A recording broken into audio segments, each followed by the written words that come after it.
In this series of videos, which this is the second one I'm publishing, I'll be talking about some experiences that happened with me that changed my life forever. These experiences are not what we usually experience in our day life, like when we're living, like we're doing this, that, a lot of things going on. Well, whatever it is, it's still normal as long as we can see, it is normal, but these like experiences I'm talking about is really not normal, because there is another world. Like I would say, there is a blueprint for this world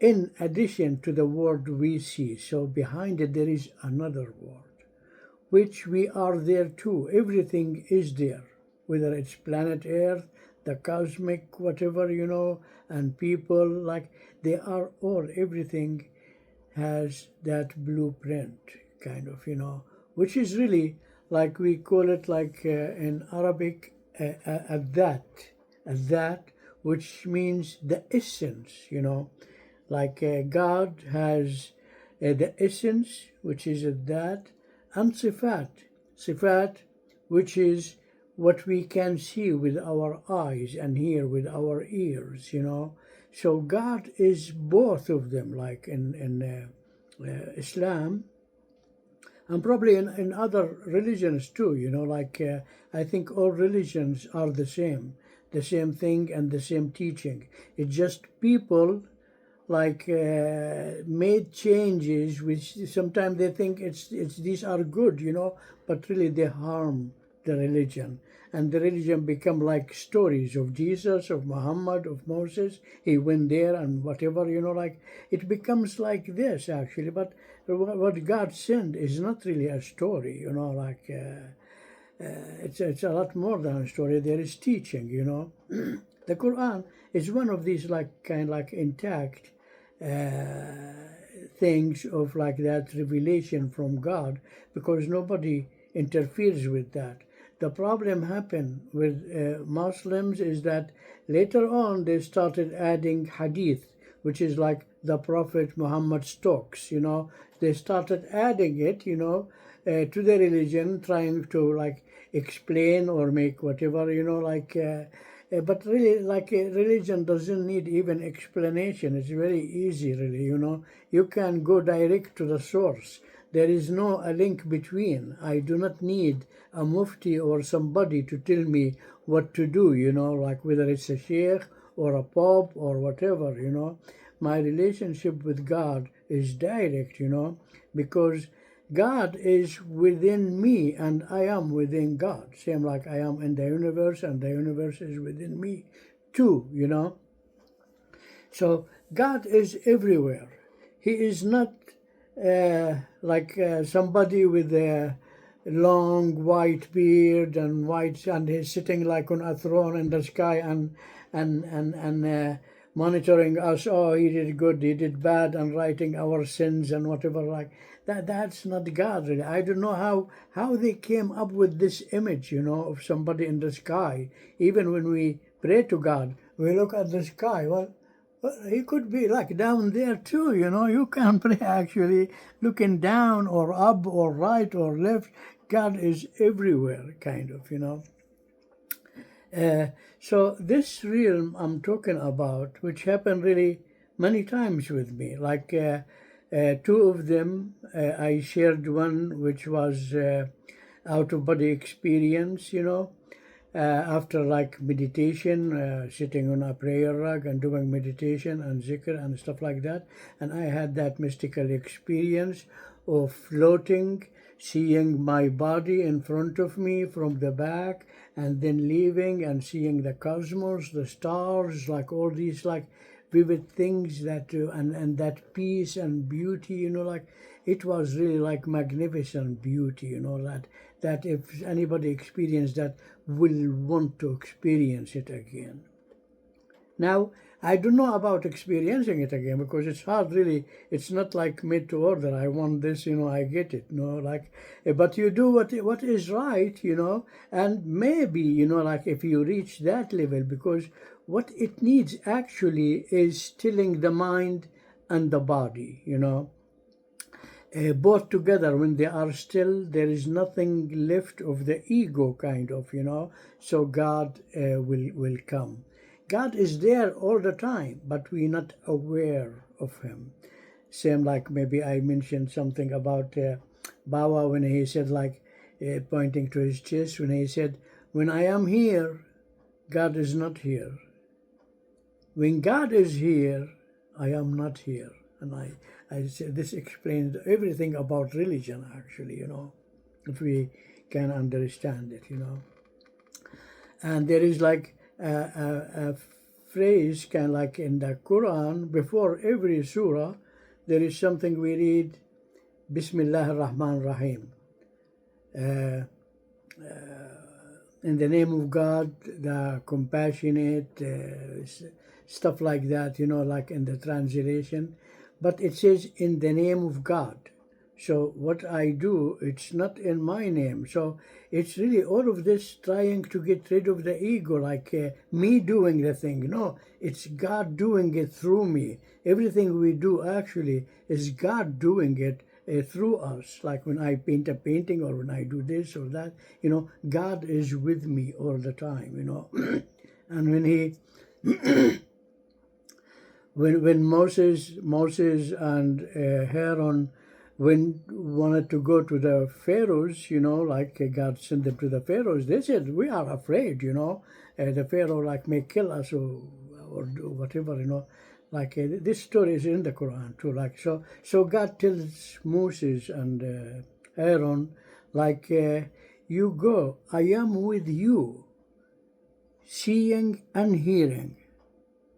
Seeing, no, he actually did the hearing before the seeing. Hearing and seeing, I am with you. So God is with them. He hears everything and listens to everything, and participate and does actually. Sometimes the actions we do, we think we are doing them, but actually they are done through us, There is another thing like running the universe, kind of, like...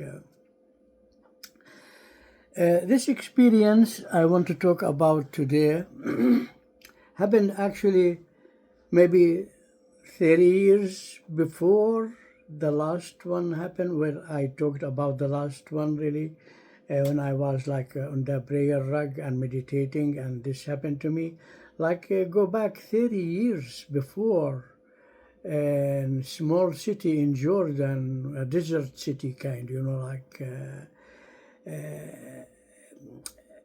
I found like on the sidewalk, like when I'm walking in the market, like on the sidewalk, like there's like old books, used books, and one of them look interesting really. It's very cheap. It's almost nothing, like.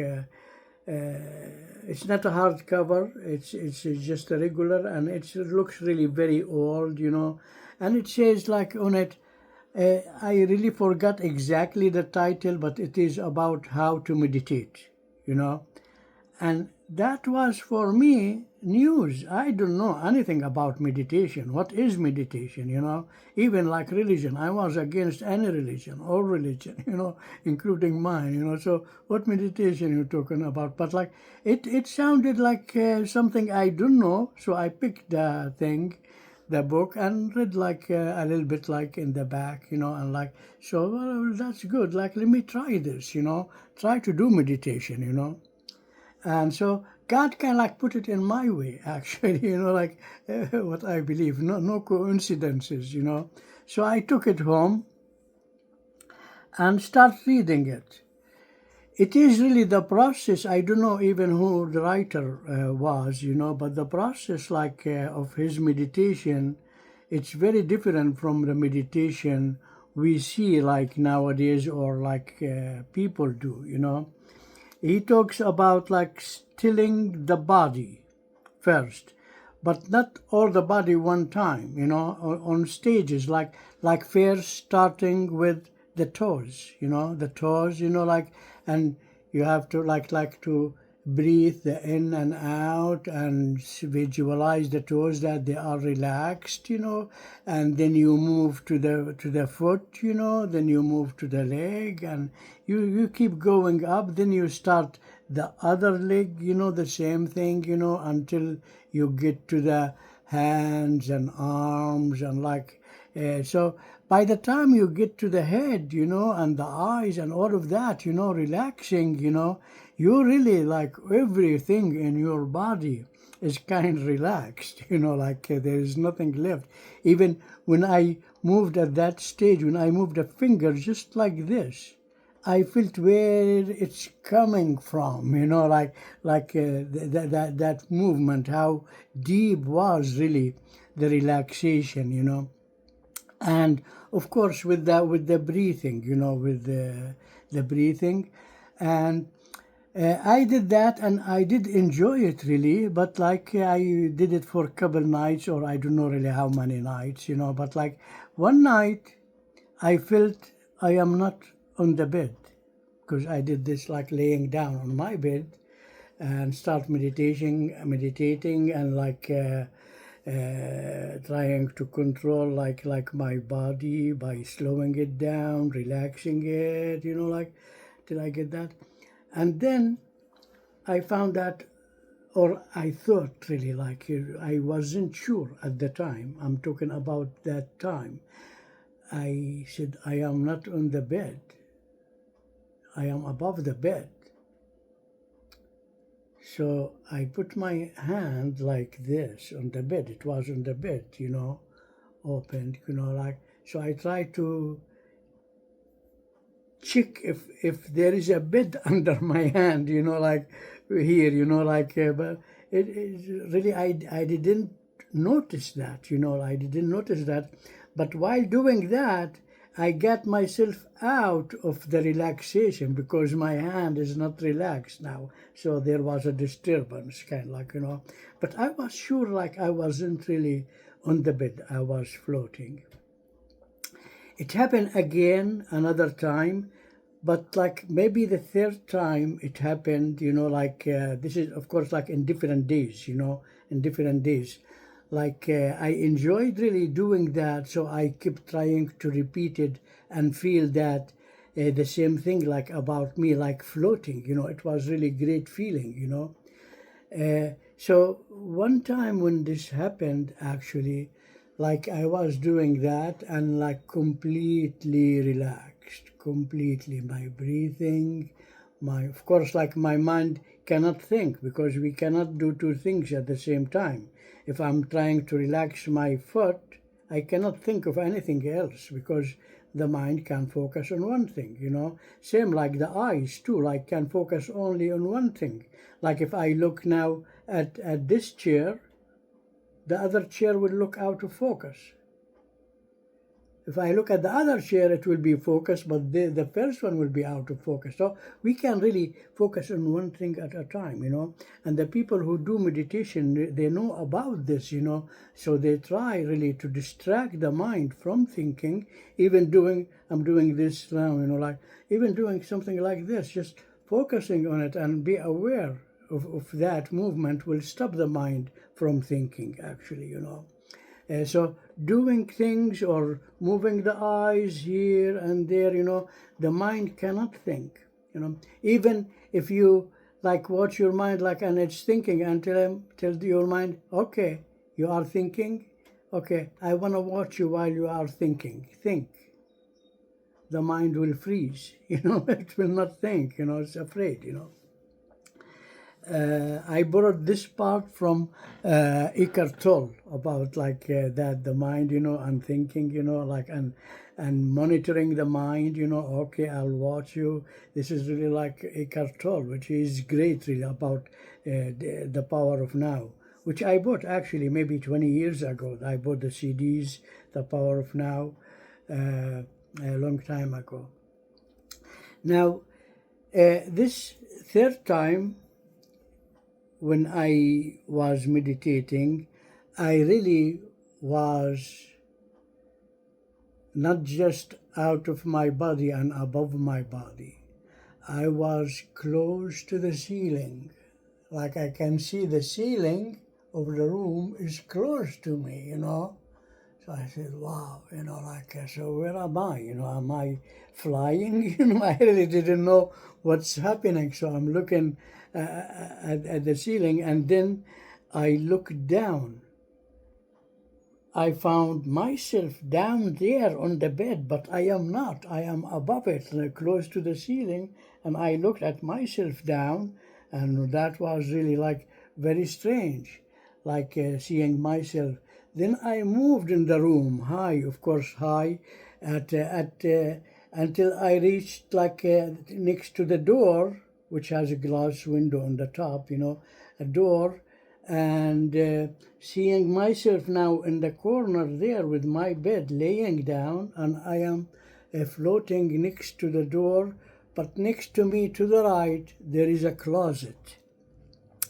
Like in Jordan, kind of like we don't have like closets built in the room, it's like we buy it. It's a piece of furniture, and we spend a lot of money for that, that piece of furniture. So there was like that closet piece of furniture. I believe it was three doors like the closet, and I looked at it from that bird eye view from above. Actually, I'm looking at the closet at the top of it, and I saw like a crumbled paper, crumbled, and pencil and socks thrown, and a lot of dust. Like it's very dusty. Like in Jordan, it's a little bit more of a desert, actually, So there is a lot of dust. Even every day, you need to mop, like to get that dust off, so, and dusty, So that's what I saw, and then I found myself leaving the room and going outside, And I was floating actually weightless, like there is no weight for me, and I'm floating, and seeing like this kind like of like trees and stuff, but like every tree, it has its own light. There is no light outside source to make me see. The things have their own light, so I can really count how many leaves on the tree. This is how vivid the image is. I can be sure that this has this number of from like how I am involved with the scenery, like with what I see. So everything has its own light, and I'm seeing everything, and I'm floating, and these greens and variations, and like everything is very sharp. There isn't anything that's not sharp. Wherever you look, everything is sharp, I don't know what happened, while I'm doing that, my thinking was, I remember this, that I'm afraid that I may not come back to my body. Like I was afraid I went far and I cannot come back, The minute I thought about that, I was in my body, Unfortunately, I didn't want to go back, really, But I was in my body, so that was really crazy experience, never really like had something like that or know that this can happen. Actually, I was afraid. I was afraid that what happened, it's really, I'm going crazy, can this happen, I don't know it can happen. I never read anything in books or anything about the like things, astral projection or like out-of-body experience, or I didn't know anything about that really, I was in my 20s kind of, so the next morning when I woke up, I was kind of like still in a shock, kind of like, did this happen, So the first thing in front of me was the closet. I look at the closet. Oh, I saw the top of the closet. I want to see, So I grabbed a chair and put it next to the closet and climbed to see the top, what's on top of it. And it was exactly what I saw. The crumbled piece of paper, and a pencil and socks and dust. It was actually everything as I saw it. So I know it wasn't really like a dreaming, it wasn't really imagining, like this thing really happened, this really happened, And I was really afraid. At that time, I was afraid and like didn't know really like what to do. So I read about psychology and psychiatrists, so I wanted to ask somebody who may know what happened to me, and the closest really is like a psychologist or psychiatrist, because they read about these things and they know, So I read about one like in Amman, the capital. So I went to him, and I told him, this happened to me. I want to know, like, what is that, So what he told me actually wasn't good, because what he told me is that, oh, this can be very dangerous. Yeah, you do not do that. He told me not to do it, and it can be dangerous. So I thought, oh, thank God, I went to him, So I stopped doing this maybe for 30 years, 20 to 30 years. I never meditated. I never done anything close to that because I was really afraid, like to go like crazy or whatever, like. But actually, this is really the thing that all the mystics try to get a glimpse of. This is the thing that they try to do. All these people try to meditate and go to the Himalayas and stuff, like to get into that state, So this is